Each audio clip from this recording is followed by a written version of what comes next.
First place, I'm intense. I'm not laid back. I'm not from Southern California. Piece of cake! That's a piece of cake! No, he's not from Southern California. He was reared in rural Oklahoma. Beautiful downtown Sapulpa, Oklahoma. If you can spell it, you can have it. In fact, you can have it anyway. He played basketball and football in high school. He loved basketball more. They're probably going to come after us with everything they got, which is no problem to me because we're supposed to be upgrading our game anyway.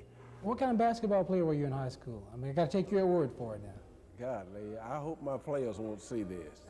I can still remember my high school coach coming in. I was about 6'4" and a half then, maybe 6'4", and he'd tell me, say, Hughes, you should have a picnic tonight. A low post man is about 5'10". And some nights I'd go out and score 20, and some nights I'd go out and score 2 and get 1 rebound. So now I see you getting on these guys all the time, so you didn't always play a perfect game either. Yeah, but there's a difference. Okay, what's they're getting better coaching than I got.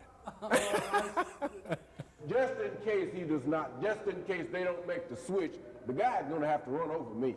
If we're going to give up a shot, we're going to give it to this munchkin that I'm on 20 feet out on the floor, rather than that one of their best shooters down here with a foot 1 step away from the paint. You all understand what I'm talking about? Fate is responsible for Hughes becoming a high school coach. After all, he had been drafted by the Boston Celtics. So the owner signed me in Tulsa at the Mayo Hotel. This was during those years when you weren't allowed in the Mayo, unless you were on the custodial staff. And I signed for a whopping, embarrassed, $5,000 a year. Can you imagine that? The valets up there make more than $5,000 in a month now. His pro basketball career was very short. I didn't stay long enough to wet my jersey. A pulled Achilles tendon, in those days a career-ending injury, sent him home. The University of Tulsa had opened its doors to blacks, and Hughes became one of the first, if not the first, black to graduate, with a degree in liberal arts. With encouragement from his old high school coach, he took a salary cut from his job at Douglas Aircraft and came to Fort Worth in 1958. The legend began here at all-black I.M. Terrell High School in Fort Worth. Most cities in North Texas didn't have schools for blacks beyond the 8th grade, so students from 17 cities and at least 4 counties came here.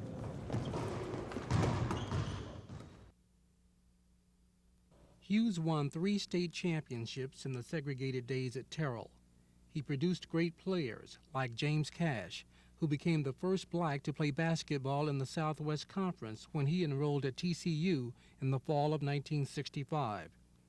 He's now Dr. James Cash, Jr., professor of business administration and the first black granted tenure at the Harvard University School of Business.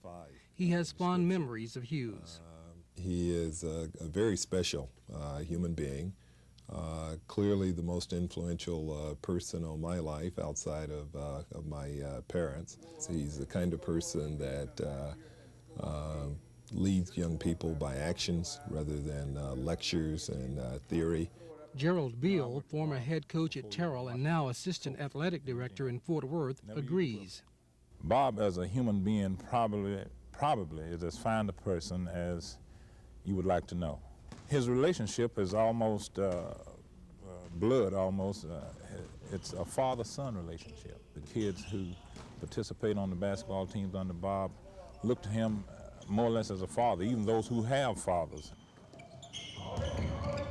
Hughes brought to Dunbar what he left with students at Terrell: good coaching, strong discipline, and an emphasis on education. To fix. Taking that verb. First place, we are a high school. We're a high school team. We're students first, and then we're athletes after that. At Dunbar, his team has won the district championship 10 of the past 11 years and gone to the state 5 times. They've never won the state title, but this year may be different.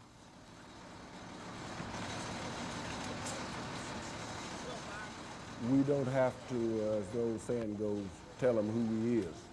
Because if you have to tell him who you is, you ain't. We don't have to go and say, hey, I'm from Dunbar. All we have to do is be there.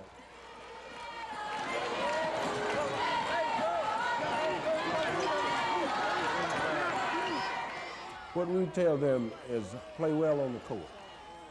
Be a good citizen off. And they do play well on the court. Since Hughes has been there, the Wildcats are now called the Flying Wildcats.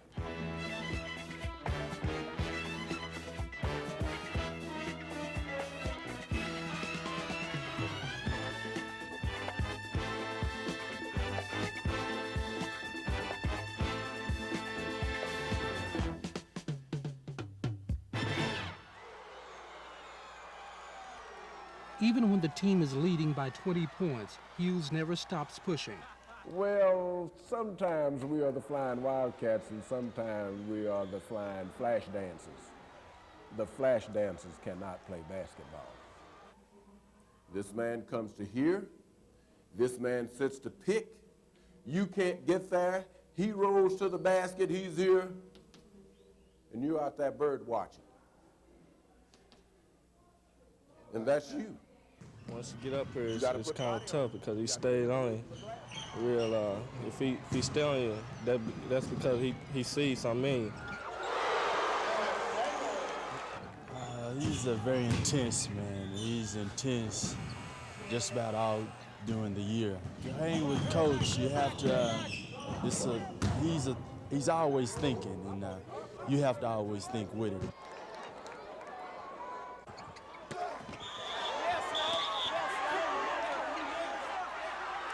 We don't need a fight. We do not need a fight. So if you call the fouls on both ends, we won't have one. You let it go, we're going to have the damnedest fight you ever laid your eyes on. I need for 21 to quit now, but he's done it the whole game, and I've asked him to quit. Okay, I will talk to 21, but you talk to those guys that stuck knees out on Derek and all the rest of them. Just play Mark Chambers and shut up.